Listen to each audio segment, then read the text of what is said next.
This is Steve and Janice reporting for the Real News Network in Baltimore City, Maryland.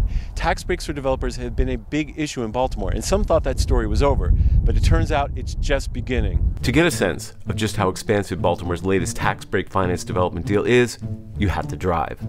The project will encompass huge swaths of the city's low-income neighborhoods, including a former outdoor mall called Old Town and a low-income housing project, Perkins Homes. The city says the deal will span over 200 acres and includes rebuilding a school and a recreation center. But like many of the most recent deals to redevelop the city, who benefits and who doesn't paints a picture of just how Baltimore works for some and not for others. That's because Perkins and Old Town has suffered from decades of neglect and little direct investment, and its residents are mired in poverty. You know, this is around about the third time they said they was gonna tear the property down and then leave us hanging. You know, and these places are so bad.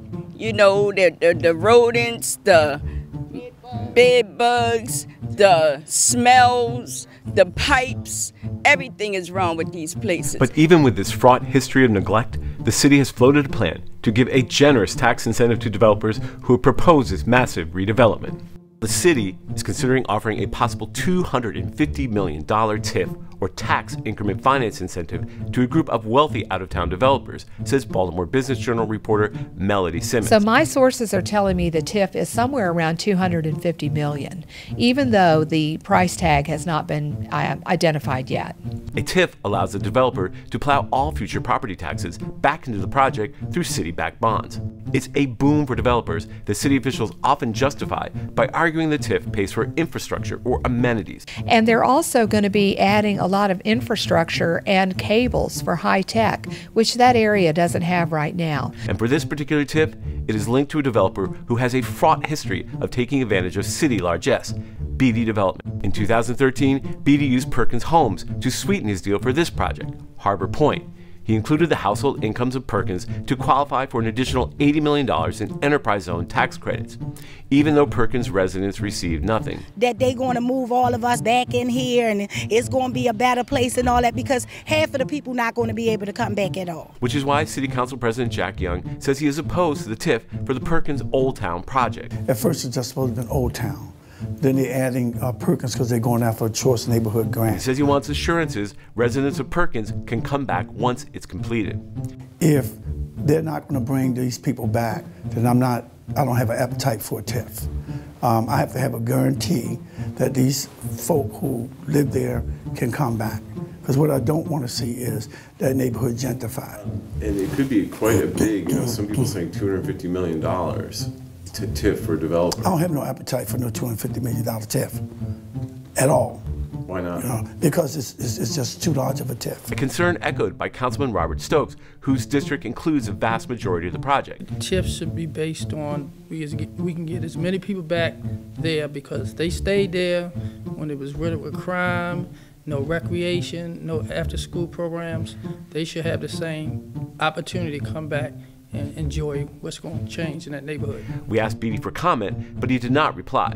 But perhaps an indication of just how lucrative Baltimore's tax break haven has become is the looming presence of investment bank Goldman Sachs.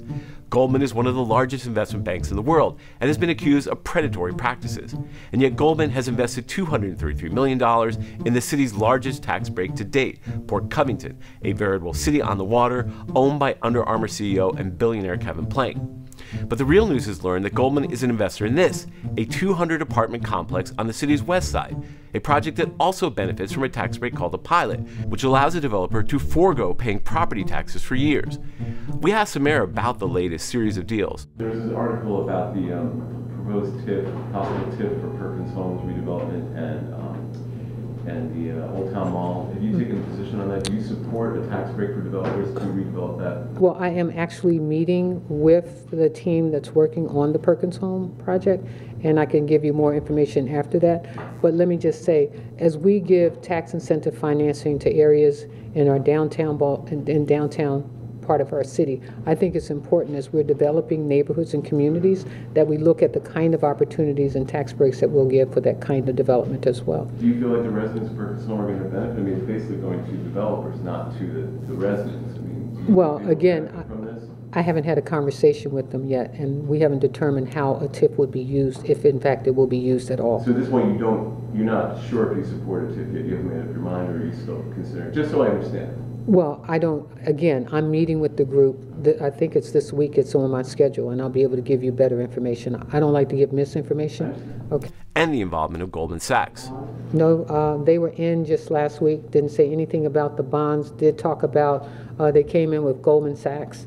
Goldman Sachs is investing, as you well know, is one of the investors in Port Covington. They're also one of the investors in La Cité.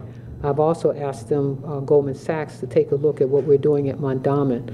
I asked them to look at the possibility of a movie theater in Mondawmin, so that they are taking a look at that. So Goldman Sachs might invest in Mondawmin? Yep. Mm-hmm. Former Councilman Carl Stokes says businesses like Goldman are lured to Baltimore because the deals are too enticing to pass up. Money, he said, should go to helping residents, not wealthy out-of-town developers. The developers are asking, as they should. It's self-interest. It's the city who reneges on the taxpayers. It's the city who says, take all the money you want. Here's some more money. It's the city who does that. I know in more than one deal that has come across my desk that the developer, as best I could tell, put up a number that he assumed there would be a negotiation around.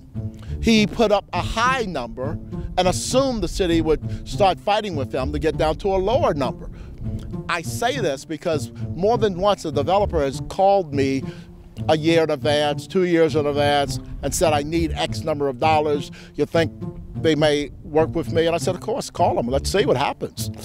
And when it gets to me, the number is 2.5 times larger than it was. And I said, what the hell's going on? At least one time a developer was frank enough to share with me and said, the city said, you can ask for more. You can ask for more, right? And they accepted that number. But with the latest proposal to rebuild the Old Town and Perkins Home communities, it seems the deals just keep getting better. This is Stephen Janis and Taya Graham reporting for the Real News Network in Baltimore, Maryland.